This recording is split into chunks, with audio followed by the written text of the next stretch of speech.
tardes, bienvenidos, 6 de la tarde con 6 minutos. Estás escuchando la señal del 1040 de amplitud modulada Radio Mujer, el sexto sentido de la radio, transmitiendo en vivo desde nuestras instalaciones aquí en Guadalajara, Jalisco, México, Avenida Mariano Otero, número 3405. Y antes de ya ahora sí empezar con este tema, con la segunda parte del tema, racismo y prejuicio, que ayer tuvimos la primera parte, el día de ayer en este programa, Desde tu Mirada, que tú lo escuchas de lunes a viernes en punto a las 6 de la tarde, tu programa de psicoanálisis. Ahorita en un momento vamos a comenzar. Únicamente quería yo invitarte a que conozcas nuestro blog. Aquí en Radio Mujer tenemos un blog, lo puedes encontrar en internet. Búscalo como www.delamujer.com. Entérate y opina. Aquí en este blog vas a encontrar información actual para la mujer de hoy. Te puedes actualizar en este blog con temas de moda, belleza, hogar, psicología, maternidad, salud, nutrición, y vas a encontrar también recomendaciones de libros y muchos temas más que son de tu interés, sobre todo pues también para tu familia. Recuerda www.delamujer.com, y si te perdiste la primera parte del tema racismo y prejuicio, que lo transmitimos el día de ayer, puedes buscarlo en nuestro canal de YouTube. Búscalo como Radio Mujer GDL, la primera parte, si te la perdiste o quieres tomar alguna nota que nuestros psicoanalistas te mencionaron. Y bueno, estamos iniciando con la segunda parte del tema y paso micrófonos a nuestros psicoanalistas Gaby Maldonado y José Luis Amarripa. Buenas tardes. Buenas tardes, Claudia, muchas gracias. ¿Cómo está? ¿Cómo le va? Ya estamos terminando la semana y se nos está terminando esta segunda parte. Todavía vamos a comenzar, pero ya se nos están terminando los temas de esta semana. Ya la próxima semana vamos a estar hablando de cosas muy distintas que van atañando como las fechas navideñas, algunas cosas que nos van sucediendo, así que no deje de sintonizarnos. Pero, como le digo, el día de hoy vamos a hablar sobre la segunda parte de este tema, racismo y prejuicio. El día de ayer estábamos hablando sobre esta diferencia, cómo de alguna manera a todos nos llega muy lógico, ¿no? Es que todos le tememos a lo que es diferente a nosotros, pero ¿por qué le tememos a lo que es diferente? ¿Realmente le tememos, lo rechazamos, lo odiamos? ¿Qué es lo que se va sintiendo? De eso estuvimos hablando el día de ayer, y cómo no es necesariamente la diferencia lo que se acaba odiando, sino la intromisión, la sensación de que nos disolvemos en la identidad nueva que se genera a través del contacto con la otra persona. También podríamos pensar un poquito el día de hoy, en lo que tenemos de programa, por qué este tipo de prejuicio, ¿no? y efectivamente hasta el racismo en ciertas culturas se aplica de una manera selectiva ante algunas doctrinas religiosas. Por ejemplo, podríamos ver lo que sucede en Israel o lo que sucedió en África, ¿no? En África, pero ya no tendría que ver tanto con una religión, sino con las tribus de los Tutsis. ¿Recuerdas esto tú, Gaby? ¿Recuerdas la nota? Fue un momento realmente terrorífico en la historia de la humanidad. Hubo un genocidio en donde murieron cientos de miles de personas a manos de cientos de miles de personas. O sea, no se imagine que cayó una bomba, que hubo algún atentado terrorista, sino que en esta gran rivalidad que había con los Tutsis y los otros, no me acuerdo cómo se llamaban, ahorita lo recuerdo, y si no le pregunto a la computadora. Ambos eran grupos africanos. Ambos eran grupos de africanos, así es, eran tribus distintas, con ideologías distintas y bueno, con una historia de conflictos también ya antiquísima. Llegó un punto en el que, bueno, ya ni siquiera fue hace tanto tiempo esto, podría hablar como de hace unos 10 años, 15 años posiblemente, en donde se hace un llamado a las armas para eliminar a este grupo, ¿no? Para destruirlos. Y era salir a la calle, machete en mano, palos, picos, bolas, a destruir a todas estas personas, a asesinar hombres, mujeres, niños, lo que se encontrara ante esta gran rivalidad. Y uno podría decir, ¿cómo se llega a ese extremo? Imagínese como si de repente hubiera ahorita un enfrentamiento pero así abiertamente, por ejemplo, para el pueblo indígena, ¿no? O sea, pero de hablar al radio y en el radio estar transmitiendo el mensaje de que tendríamos que salir y destruirnos, ¿cómo destruirnos entre la misma gente? Para estas personas había una historia intrincada con ellos alrededor de las clases sociales, como dependiendo del tono de su piel, o evidentemente por el hecho de ser tribus distintas y por tener oportunidades distintas a lo largo de la historia, se había estado generando esta segregación de las dos tribus, como era realmente algo que los terminó enemistando y se llegó al punto de un genocidio. ¿Cómo es que llegamos a eso? ¿Cómo es que nos podemos armar y lanzarnos contra nuestro vecino con instintos asesinos? Claro, es una cosa de verdad bastante drástica y bueno, aquí es como pensar que por supuesto que detrás de estos grandes movimientos, porque nosotros hemos hablado como desde el individuo, cómo hay ciertos aspectos que te delimitan, cómo hay ciertos aspectos que al momento de delimitarte también van a marcar una línea entre aquellas cosas que prefieres no hacer, que personas con las que preferirías no compartir, y esto, el simple hecho de que esté esa línea puesta ya significa un uso, vamos a decirlo de esta forma, como constructivo de tu pulsión agresiva. ¿Por qué? Porque no estás destruyendo a nadie, sencillamente te estás delimitando. No obstante, los movimientos que van en este grado, de este calibre, como el que tú estás mencionando, José Luis, francamente se agarran de este tipo de como vulnerabilidad que puede llegar a tener un grupo de personas para dirigirlos hacia otro grupo con armas, ¿no? Para dirigirlos hacia otro grupo con odio, con toda esta intención de destrucción. ¿Y por qué? Bueno, probablemente no porque, y no probablemente, las más de las veces, no porque les interese demasiado aquel motivo por el cual tú habías marcado una línea. Quizás tú marcas una línea porque no compartes la forma de pensar de ese grupo y es totalmente respetable. Pero ya que se hacen este tipo de organizaciones, en realidad la forma de pensar o la ideología que tú estás defendiendo, para seguir este ejemplo, les da lo mismo. En realidad el hecho es que si se pueden agarrar de esa ideología tuya para manipularte y utilizarte como carne de cañón con tal de que vayas y cortes cabezas, bueno, pues qué mejor, ¿no?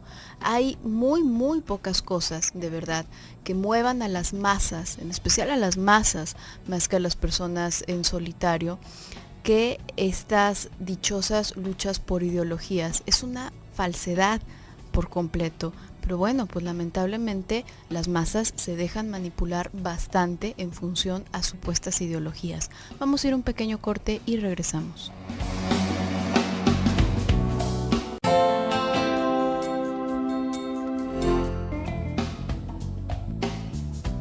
Estamos de regreso en su programa Desde tu mirada. Ya me acordé y ya revisé un poquito sobre esto de los Tutsis, porque ahí me fallaron algunos datos.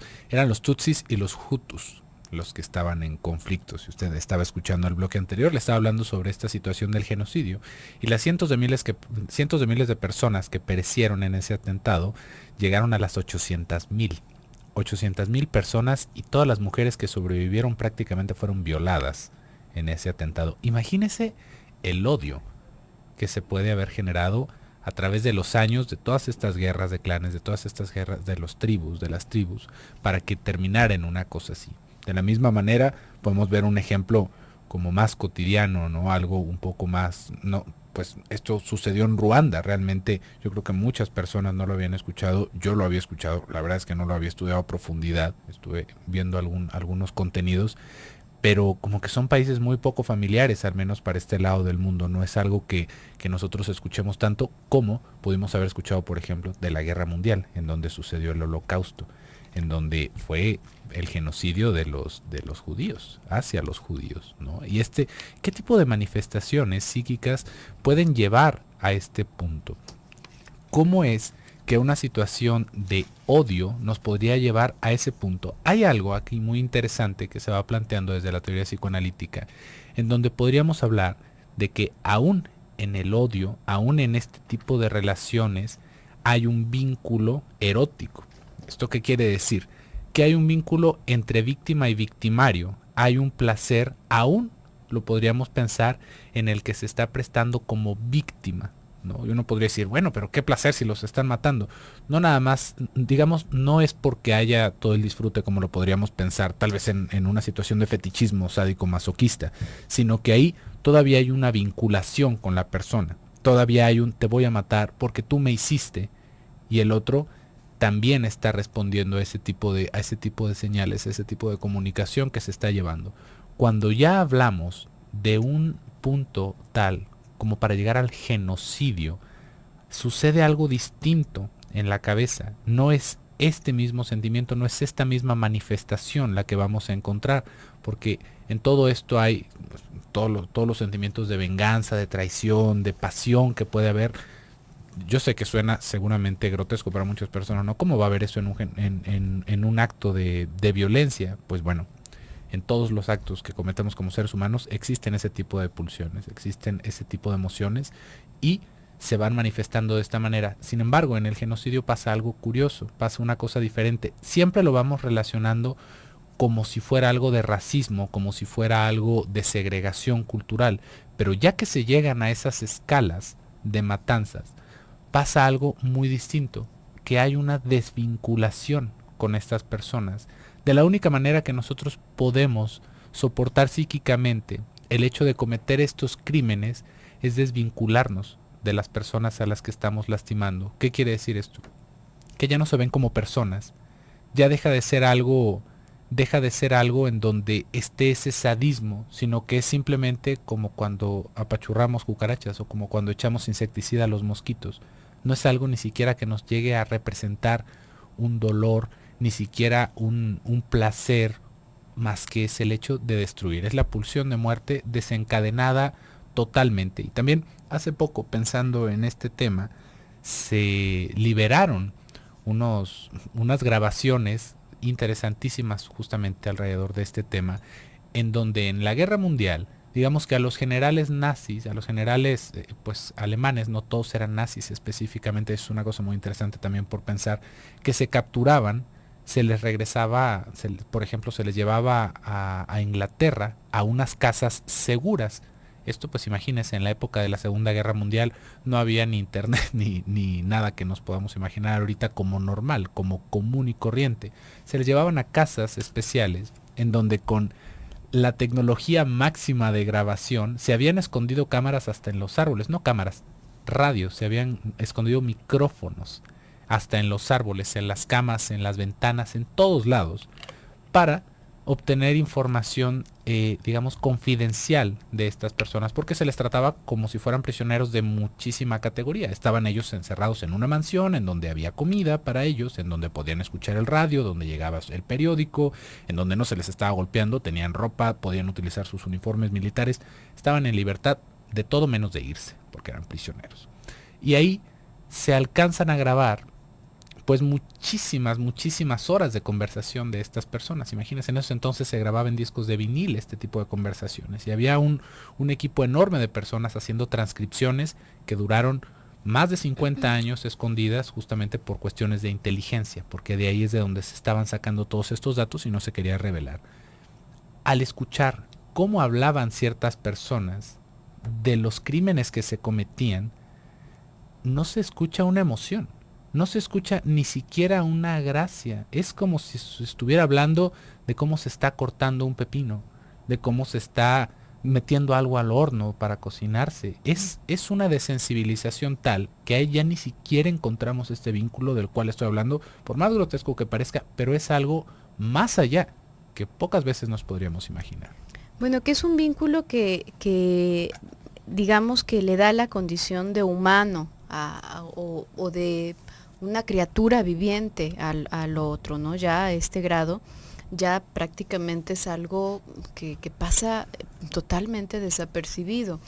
Y es que en verdad se va haciendo como un cierto vicio que escucharlo así de primera mano suena hasta de repente como difícil de creer, Me acordé, José Luis, con todo esto que hablas acerca del genocidio, de una frasecilla muy choteada, por cierto, ya, y a pesar de eso no la recuerdo con exactitud, pero es a propósito de cómo se van escalando las cosas acerca del asesinato, ¿no? Dice, mata a un hombre y serás un asesino, mata a varios, serás un asesino serial, creo, y mata a miles y entonces eres un héroe. Eres un héroe de guerra, eres un conquistador, eres, bueno, ¿y qué sentido tiene esto? En verdad, en muchas ocasiones nosotros nos guiamos y aquello que consideramos más valioso de nuestra persona, nuestros valores, digamos, nuestros principios, los vamos viviendo de una forma tan intensa que son exactamente la misma, como van en la misma tónica que aquellos valores, entre comillas, o aquellos fundamentos sobre los cuales se forman regímenes totalitarios. Esta cuestión de pensar que, digamos, la idea básica es venderte una ilusión de superioridad, de que tú eres superior por algo, por alguna condición, puede ser económica, puede ser ideológica, puede ser a cualquier nivel, puede ser por sacrificios que hayas aportado, lo que sea, pero es como la primera cucharada, ¿no? Tú eres superior, y pues para ser superior, pues ¿a quién soy superior, no? Bueno, pues eres superior que el resto de las personas y el resto de las personas son ellas, y lo siguiente es el hecho de que esas personas sean distintas ofende tu superioridad y entonces el paso siguiente es erradicar a esas personas. Puede ir en escalada, puede ir sencillamente prohibiéndoles cierto tipo de manifestaciones, puede ir en el sentido de censurarlos, de hacerlos a un lado, de segregarlos, de violentarlos, a veces únicamente de palabra, a veces, y cada vez va subiendo más de tono, pero verdaderamente esta forma de pensar, que a veces en chiquito, puesta en pequeñito, no nos alarma tanto, habría que pensar que si esa es tu manera de pensar, si esa es tu manera de convenir las normas en tu casa, tu forma de pensar, tu ideología, de imponer o no imponer tu forma de pensar a tus hijos, a tus personas allegadas, a tus alumnos, si eres maestro, lo que sea. Bueno, si tu forma de pensar es esa totalitaria, es esa tan absoluta, pues fíjate muy bien que es exactamente la misma forma de pensar que lleva a las personas a enajenarse a tal grado que pierden su condición humana, pierden su condición de como tener un discernimiento propio, tener una capacidad crítica propia para decir, a ver, pausa, ¿qué estoy haciendo? Estoy atacando a alguien, ¿por qué piensa distinto que yo? Porque viste distinto que yo, porque tiene preferencias sexuales distintas que yo. ¿Qué está pasando verdaderamente? En el momento en que no te puedes cuestionar eso y sencillamente lo haces en automático, bueno, pues estás perdiendo el razonamiento que es lo único que te hace ser humano. Vamos a ir a un pequeño corte y regresamos.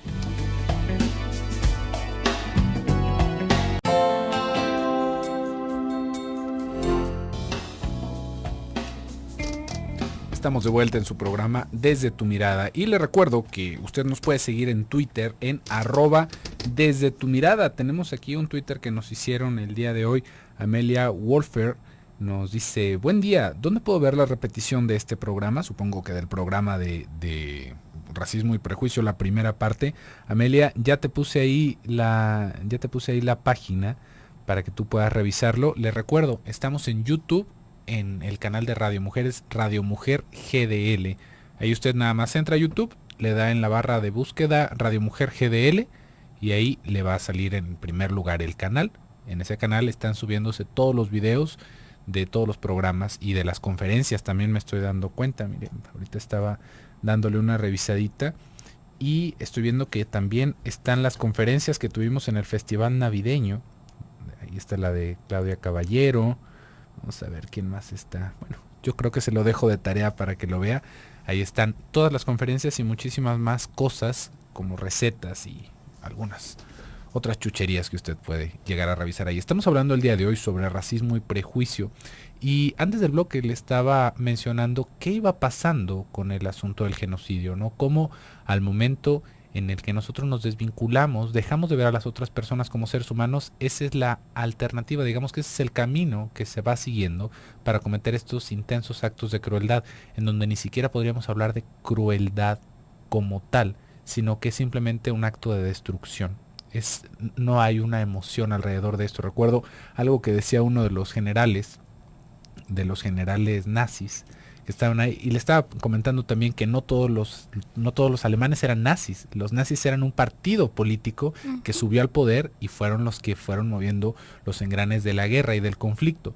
Pero de las personas que fueron a la guerra, no todos eran nazis. Y eso era algo muy importante, porque inmediatamente como que vamos relacionando esto, alemanes nazis, y no.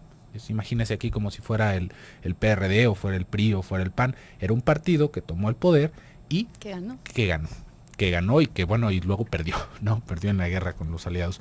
Y había un momento en el que uno de estos generales comentaba que habían ejecutado como a 300 personas de una manera en la que los pusieron a excavar una fosa el día anterior, y al día siguiente los hicieron que se formaran y les iban disparando con metralletas. Y iban cayendo las personas, a veces todavía no muertas, pero se iban encimando, y después de eso pues nada más les echaban tierra y cal, ¿no? O a veces los incendiaban. Y el general estaba muy molesto por este tipo de actos, porque estaban ejecutando estas personas y se escuchaban los gritos y las quejas de todo lo que estaba sucediendo. Aparte, pues bueno, era una escena terrible, y les comandó a los soldados que estaban haciendo ese tipo de actividades que lo dejaran de hacer dentro del campamento, por favor, porque era una situación bastante desagradable para los altos mandos. Y uno se queda con los ojos pelones, ¿no? ¿Qué? ¿Cómo? O sea, lo que le molestó fue que lo estuvieran haciendo a la hora de la comida. Lo que le molestó fue que los demás lo estuvieran pudiendo escuchar y que él estuviera incómodo por los gritos de dolor de esas personas que estaban siendo masacradas. ¿Cómo es que llega la cabeza a este punto en el cual nos hacemos indolentes totalmente y nos puede parecer como si estuviéramos preparando un pan, o como si estuviéramos escribiendo un ensayo, el asesinar personas? Es justamente ahí esta parte en donde se rompe esa barrera. Acá hemos hablado muchas veces cómo hay ciertas barreras de represión que nos van dando como una estructura, nos van dando bases para pensar. Si yo tengo estos diques de represión, me puedo conducir de una manera civilizada con los demás seres humanos. Uno de estos diques es el no asesinar. Si yo no asesino, de alguna manera me voy construyendo ante ese principio de que a mí tampoco me van a asesinar. Todos nos podemos tratar con respeto, podemos avanzar, podemos hacer cosas. No canibalizar a las personas. A las personas no se les come, se come a otros animales, pero no se comen a las personas. ¿Por qué? Porque eso ya tiene una implicación psicológica para nosotros. El comer personas no es nada más como si estuviéramos comiendo fruta. Otra de estas es el incesto. Entre nosotros no vamos a tener relaciones, porque para eso hay otras personas. Eso no se tiene que ciclar, tanto para las madres como para los hijos. Para la madre es, no vas a regresar a ese niño a tu útero, no te lo vas a comer, no lo vas a regresar a ti. Y esos diques nos van dando esos espacios en los cuales nosotros podemos pensar, razonar y postergar las satisfacciones. Cuando estos diques se rompen, dejamos de ser gente. Dejamos de poder razonar de esta misma manera. Todavía quedan rastros de razón, no crea que inmediatamente nos convertimos en un cavernícola, pero ya no está ese límite. Después de que se mata a alguien, ¿cuál sería el límite después de eso? Si ya maté a una persona, ¿qué me detiene de tener un coraje y volver a matar? Si ya para mí fue algo que yo ya crucé, yo ya lo hice. Si yo ya me comí una persona, ¿qué me va a detener cuando tenga una necesidad? ¿Qué ley me van a poder aplicar si yo ya pasé por ese lado? Si yo ya puedo tener relaciones con mi propia familia, ¿qué ley, qué reglamento cívico me va a detener de yo poder hacer lo que yo guste? Evidentemente, suenan como muy categóricas, pero hay mucho más a profundidad. Pero aquí lo que nos debemos de quedar es cómo esto nos va dando un camino para seguir. Y si no tenemos ese camino, dejamos la civilización y pasan estas cosas. Y pasa en el que lo que nos frustra y nos molesta son los gritos y no el hecho de que alguien esté siendo lastimado. Claro, no lo que significan esos gritos, ¿no? Por ahí tenemos una participación, nos está comentando Mirna. No estoy de acuerdo en que la masa no tiene ideología. El 15 de julio del 2006 fuimos 4 millones de personas indignadas a el Zócalo de México. Bueno, Mirna, quizás se sonó confuso a lo que me refería. A lo que me estoy refiriendo es no a la masa, cualquier masa, me estoy refiriendo a esta idea, a este vender una idea de superioridad, a este vender entonces la idea de que la superioridad es sobre otro grupo y entonces que se tiene que atacar a ese grupo. En el momento en el que, digamos, vamos a pensar en la masa necesariamente, al momento de formar parte de un grupo y en especial de un grupo tan grande, se diluye parte de la individualidad. Esto es un proceso normal y es un proceso que, digamos, que permite a las personas hacer cosas que no se atrevería o que no alcanzaría a hacer estando en solitario. Imagínate que es como una especie de altavoz. Quizás tu voz puede llegar por sí misma a cierta distancia, pero una vez que está en la masa, que funcionaría como una especie de altavoz, entonces puede llegar mucho más lejos y dentro de esa masa se desinhibe, digamos, el individuo. Pero esta disolución tendría que ser, en el mejor de los casos, solo en cierta medida. Cuando la persona se diluye completamente al grado de no alcanzar a decir, vamos a pensar que estás en esa masa y entonces dicen, vámonos al Zócalo. Pues sí, vámonos al Zócalo, porque yo estoy de acuerdo. Y vámonos porque estamos indignados. Sí, qué indignación, vamos. Y entonces ahora vamos a crucificar a los... Un momento. ¿Cómo? ¿Cómo que vamos a crucificar a los? No, espérate, yo no crucifico gente.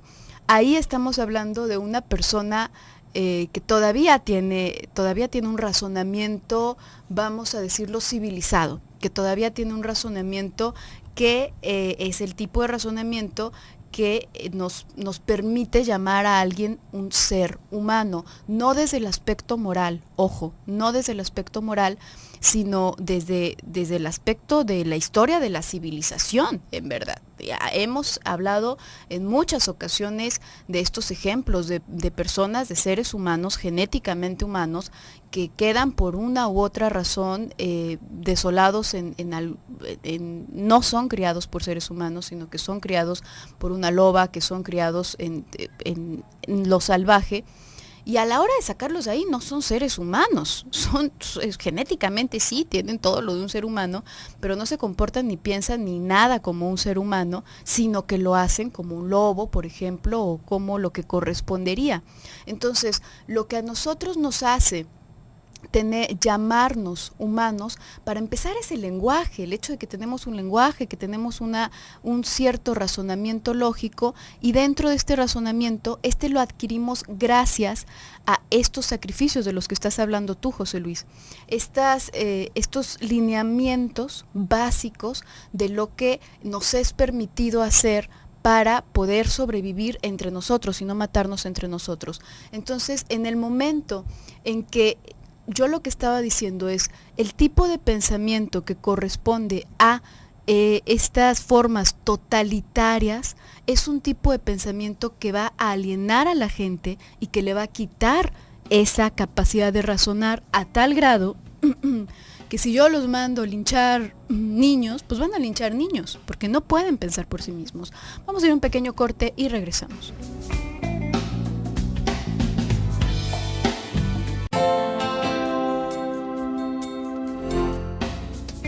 Estamos de regreso en su programa Desde tu Mirada. Ya se nos está terminando el programa del día de hoy. Hemos estado hablando sobre racismo y prejuicio y estábamos tomando algunos puntos alrededor del genocidio, sobre este tipo de crímenes espantosos y realmente cuáles son, digamos, los caminos que se van generando o los caminos que se van recorriendo al momento de ver este tipo de manifestaciones tan horrorosas en nuestro psiquismo. Y esto ¿A razón de qué? De poder entender que no podemos cortar con el mismo cuchillo todas las manifestaciones de racismo, o todos los prejuicios, o toda la segregación que hay. Muchas veces van en un intento, pues precario evidentemente, primitivo, de intentar preservar parte de nuestra esencia, parte de nuestra ideología. Y le digo primitivo, realmente básico, porque no tendría por qué haber esta necesidad, porque realmente el que nosotros entremos en la diversidad de las culturas, en el aprender de las otras personas, en el convivir con gente distinta a nosotros, es la posibilidad de crecer, de aprender y de, digamos, como de evolucionar como seres humanos. Sin embargo, hay muchas cosas de la personalidad que principalmente tienen que ver con la fe, que nos llevan a mantenernos segregados de estas otras personas. Y esto, cuando lo digo alrededor de la fe, no es porque sea una religión u otra. Si se fija, muchas religiones van teniendo este tipo de lineamientos de cómo te vas a casar con alguien que es de otra religión que tú, ¿no? No se pueden casar por una iglesia o por la otra. El otro se tiene que convertir, así como si fuera algún tipo de toque mágico, ¿no? Ahora tú vas a decir que crees en esto y ahora sí nos podemos casar. ¿Cuál es el ritual que estamos siguiendo alrededor de eso, ¿no? ¿Cómo se pueden llegar a convertir en una manifestación pues como más profunda de lo que estamos viendo en el matrimonio y no tanto en una ceremonia religiosa? Este tipo de cosas van porque en donde está la fe, por lo general es en donde nosotros más frágiles nos vamos sintiendo. En donde está nuestra identidad sexual, también hay una fragilidad. En donde está nuestro ser en específico, es en donde se puede llegar a sentir que cualquier embate, cualquier cuestionamiento, cualquier diferencia nos va a acabar destruyendo. Esto va alrededor, como le digo, de estas manifestaciones pues que tienen que ver con la religión y también con las, digamos, como con este tipo de prejuicios que hay ante las diversas razas, ¿no? Es que esta raza es inferior, esta raza es superior, es que esta raza no se puede mezclar, esta raza no debería de mezclarse.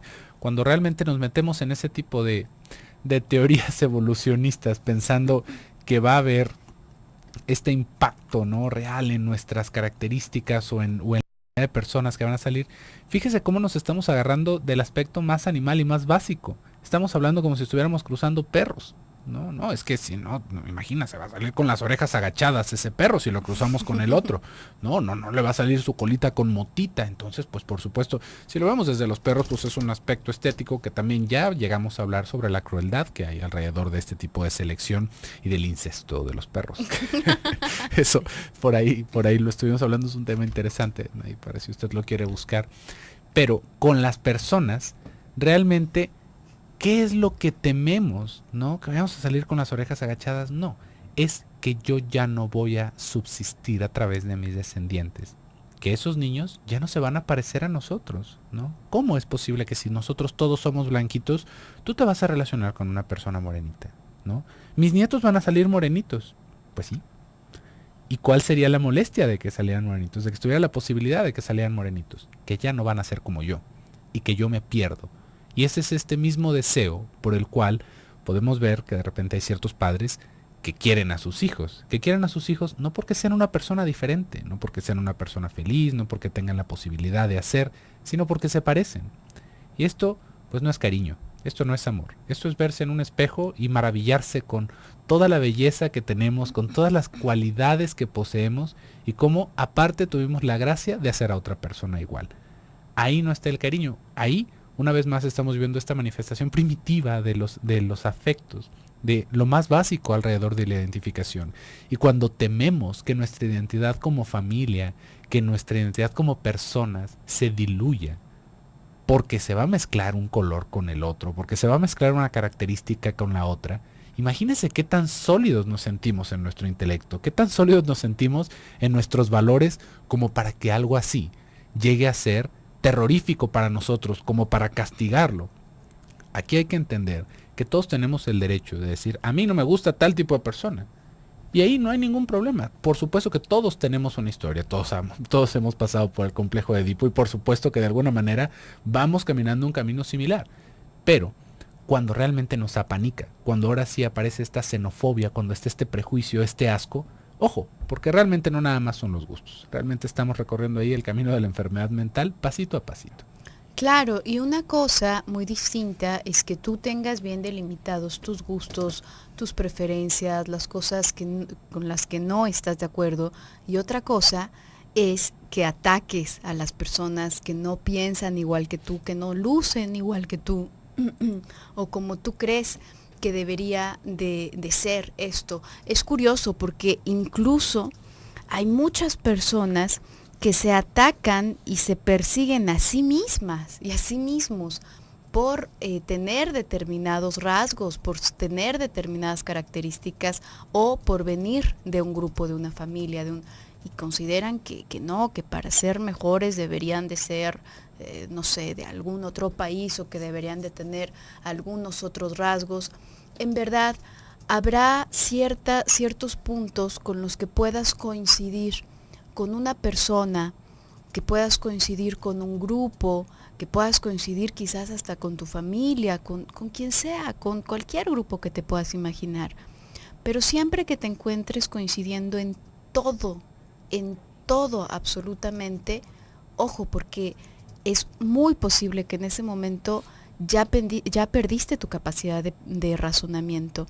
Decía Freud que si dos personas piensan exactamente igual y coinciden totalmente, estaría totalmente seguro en decir que uno de los dos piensa por ambos, que no están pensando ambos, sino que uno de los dos está dictando qué es lo que vamos a opinar, qué es lo que pensamos, qué es lo que creemos, qué es lo que queremos incluso. Y bueno, en verdad, si tú te encuentras en esta situación, o incluso más peligroso todavía, si tú estás en la postura de dirigir a una familia, de dirigir a un grupo de estudiantes, de dirigir a cualquier grupo por pequeño o grande que sea, y te encuentras en este dilema de asumir que tu forma de pensar, que quizás te fue transmitida por alguien más o sea como sea, es la única y que de esa manera es como deberían de pensar todas las demás personas, bueno, pues ojo, porque no nada más estás muy enfermo, sino que además estás contagiando a un montón de gente y estás siendo responsable de esa alienación y de esa pérdida de criterio de un montón de gente. Por supuesto, no todos estamos expuestos a esto, no es que si de pronto a ti, a cualquier persona llegan y le empiezan a tratar de lavar el cerebro y le empiezan a meter este tipo de ideas, va a caer, va a desfallecer en eso, ¿no? Hay personas que tienen una estructura muy sólida y se alcanzan a cuestionar y dicen, bueno, pues desde mi punto de vista tienes razón en esto, pero no en esto. O habrá ocasiones en que te digan, pues desde mi punto de vista no tienes razón, pero adelante, sigue adelante con tu vida. O quizás coincides en ese punto, quizás coincides por completo en ese punto, pero no en todos. ¿Por qué? Porque somos distintos. Tratamos de hacer estas clasificaciones, estos grupos, estas segregaciones, también para intentar tener una identidad. Nosotros somos así. Nosotros tenemos estas características, nosotros tenemos este ideal, para sentirte más fuerte, para sentir que tu ideal está sustentado por un montón de personas. Pero ¿para qué necesitas tanta persona sustentando tu ideal? Probablemente porque está muy endeble. Si estuviese suficientemente fuerte, pues ¿qué tiene que los otros piensen distinto? ¿Qué tiene que los otros vivan su vida distinto? Si tú estás bien cierto y además incluso hasta abierto a poder cuestionarte tus propias formas. Pero por el día de hoy se nos ha terminado el tiempo. Yo me despido, soy Gabriela Maldonado. Y yo soy José Luis Amarripa. Que tengan muy bonito fin de semana. Hasta el lunes.